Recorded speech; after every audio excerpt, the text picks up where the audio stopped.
What's going on, everyone? Welcome back to the show. So today we're going to talk a little bit more about inflation, and we're going to take a look and a listen to Senator Murkowski. She's going to be talking about bipartisanship. Now, this is very, very important for us to move forward with any of this legislation that President Biden's trying to get through. It's very important for us to hear what Republicans think as far as bipartisanship and what Democrats think. So today we're going to listen to what a Republican, Senator Murkowski, has to say about that. But first off, on this channel, we talk about financial news and what's going on in Washington, D.C. If that sounds like something interesting to you, please subscribe to the channel and hit that little bell notification. That way you'll get notified anytime we put out a video.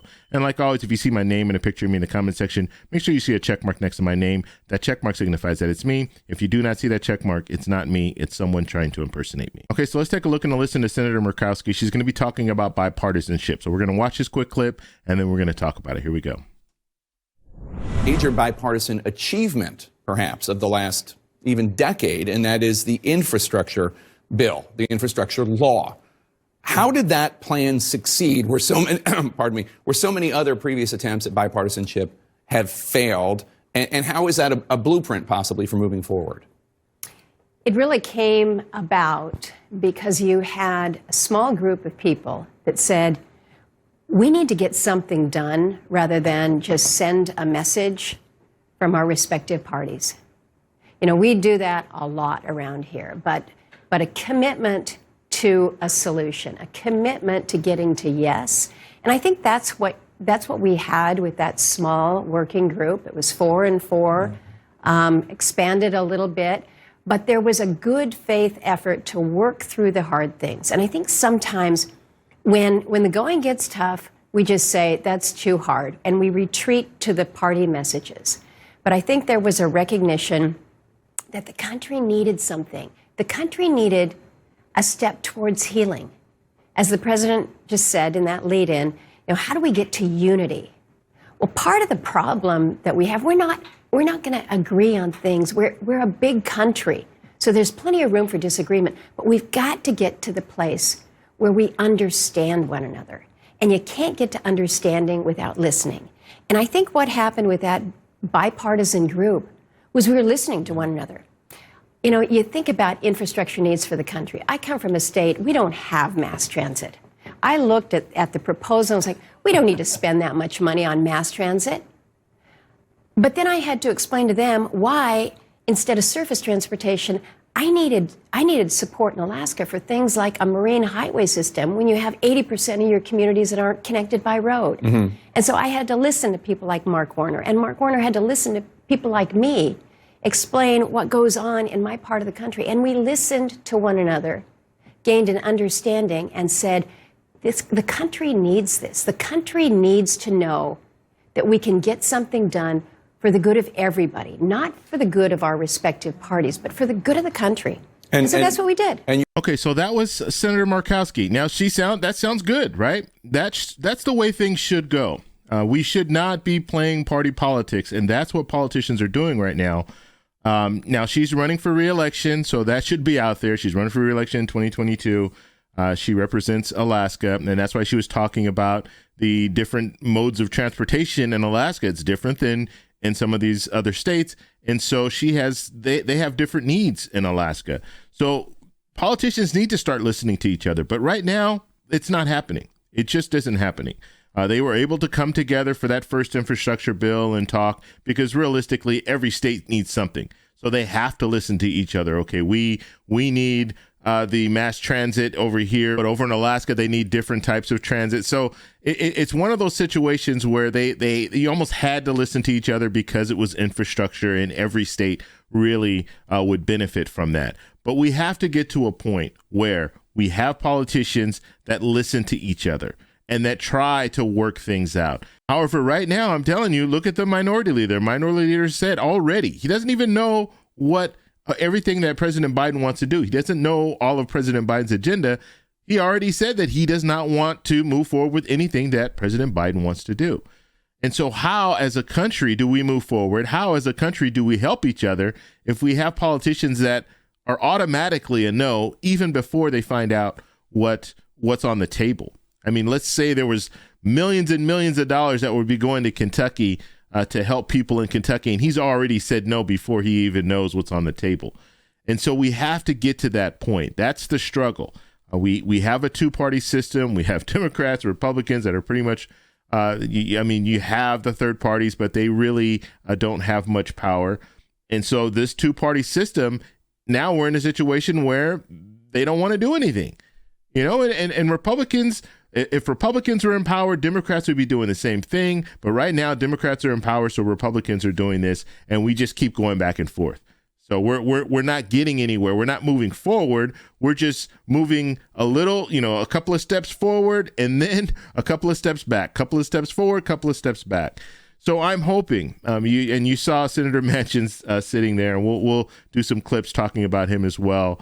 But when it comes down to it, these are two politicians that are trying to work together. Now they have this voting rights bill that they're trying to come together and have some type of a bipartisan agreement. Now this is going to be, it's not going to be like the voting rights bill that they were trying to pass before. It's very, very watered down. So we'll have to see what they come up with. But when it comes down to it, politicians need to start listening to each other. And I mean, it is a good sign that they were able to sit and talk, and Senator Murkowski's been pretty open to certain things. Okay. Now she hasn't been open to Build Back Better. She hasn't been open to another stimulus package or anything like that, at least that we know right now. I think she is in favor of the stimulus package that they're talking about right now, but for businesses. That's what she's in favor of. But when we're talking about a larger stimulus package that would include things like stimulus checks and stuff, she has not said that she's in favor of that. Senator Manchin hasn't said that he's in favor of that either. As a matter of fact, there haven't been very many politicians that have spoken out about this in months. I mean, we're talking 9-10 months since we've heard progressive Democrats talk about stimulus checks. So I just wanted to show that clip. I want to know what you guys think about this. So Senator Murkowski, like I said, she's running for re-election, so it's going to be very important for her to try to get something done this year, because it looks really bad. I don't care if you're a Democrat or Republican. She happens to be a Republican, but it looks really bad if you don't do anything before your re-election, because you're going to have a lot of your constituents coming out and saying, what are you doing for us? You're not doing anything. And so we'll have to see where it goes. We'll have to follow it. But I just wanted to show you that. So let me know what you guys think down below. I want to talk about inflation. So I talked about this a couple of days ago. I did a video talking about inflation, and I had someone respond. Actually, a couple of people respond in the comments. And I mentioned the pandemic. So when I mentioned the pandemic, some people came out and said, well, during the Trump administration, we didn't have inflation. So why do we have inflation now? And I think we're at a different time. When it came to the pandemic, we were in the middle of a pandemic. So in the middle of a pandemic, things were shut down. People weren't going out and shopping and buying products and stuff like that. For the most part, people were at home.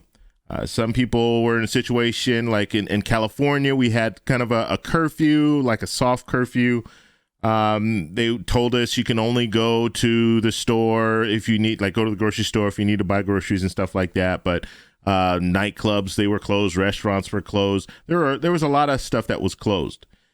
And so when we look at now, in the situation that we're in right now, we're still in the pandemic, but we're at the tail end of it. Let's hope that we're at the tail end of it. Fingers crossed.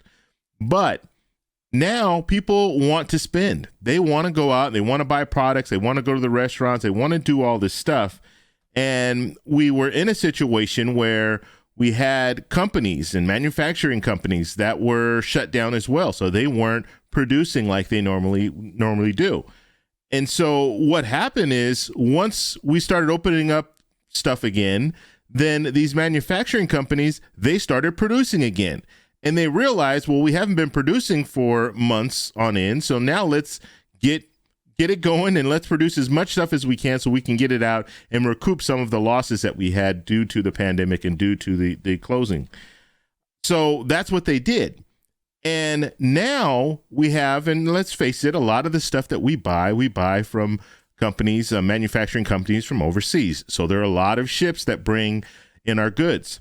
Now, it shouldn't be that way, but that's the way it is. Until we start really focusing on manufacturing in the U.S., we're going to have to deal with stuff like this. So they're shipping all this stuff over to us right now, but the problem is there's so much stuff coming over, we only have so many ports, and we can only offload a certain amount of stuff at a time, a certain amount of products. So that's where we're stuck right now. That's one of the things that's causing inflation, because you have a lot of products that are overseas that are on their way here or that are here right now, and they're sitting in the ocean and they can't bring them into port. And so what that means is the fact that we want to buy all these different products, there's a lot of products that we might want to buy, but guess what? They're not on the store shelves. And because they're not on the store shelves, whatever they do have left, the price goes real high on those. I like buying camera equipment. And if you guys, you guys see I shoot these videos and stuff like that, I buy a lot of camera equipment. There are a lot of cameras that have been delayed because we don't have them. I can't just go out and buy whatever camera that I want. Like in the past, I was able to go, as soon as that camera was released, I was able to go and buy one. So now, since there's a limited supply, guess what? The price of the cameras are going up. And so that's what we're looking at. And that's what I was trying to focus on. So yes, during the Trump administration, we weren't looking at inflation like we're looking at now, but we were in a situation where a lot of people weren't buying anything because they weren't going anywhere. And using me as an example, I wasn't really buying cameras during the pandemic because I wasn't going anywhere. But when I get to this point now where now I want to start traveling again, doing that kind of stuff, now I'm looking at, okay, I want to buy different cameras so I can take these different cameras when I go and travel. And so that's why I was talking about when it came to inflation, a big part of that is due to the supply chain, due to the bottlenecks that we're facing right now. Now, let's hope that once we get to a point where things start leveling out, we're able to bring more of these products into port and we don't have a shortage of products in the stores. The hope is that inflation will go down. That is the hope. Now, that's no guarantee. Obviously, there's some other factors that we're looking at when it comes to inflation. And let's remember, stores are raising the prices. Now, it's going to be up to them to drop those prices back down. If they choose not to drop the prices back down, if people are still buying, if a camera costs $3,000 and people are still spending that $3,000 to buy that camera, then guess what? They're probably not going to drop the price. They're probably going to keep it at $3,000 because now that's the new going rate. Everybody thinks that's okay, so they're buying them at that rate. So we'll have to see what happens when it comes to a lot of these different products. But the hope is that once there's ample supply, that they'll start dropping those prices. So we'll have to see where they go when it comes to the different companies. And so I just wanted to make that clear because a lot of people look at it as just a political issue. So you have President Biden there, the legislation that he's put through so far, that's caused inflation. And when President Trump was there, he was great because we didn't have inflation. So the stuff that he implemented didn't cause inflation, so he was better. I mean, you really shouldn't look at it like that. You have to look at all the factors. And so when we look at the facts, we know during the Trump administration, during that pandemic time, there are a lot of people that weren't going out, they weren't traveling, they weren't going to stores and buying things that they really didn't need. They were focused mainly on groceries. Now we're looking at a situation where the pandemic is almost over. Let's hope it's over. And we're looking at a situation where people want to spend. They want to go out. They've been cooped up for the last year and a half, and now they really want to spend money on a lot of different things and travel and buy all these different products, but there's a shortage of the products. So that's what's driving the prices up. So I want to know what you guys think about that, so let me know down below. If you like this video, please give me a thumbs up. Please subscribe for more, and I'll talk to you in the next one. Bye.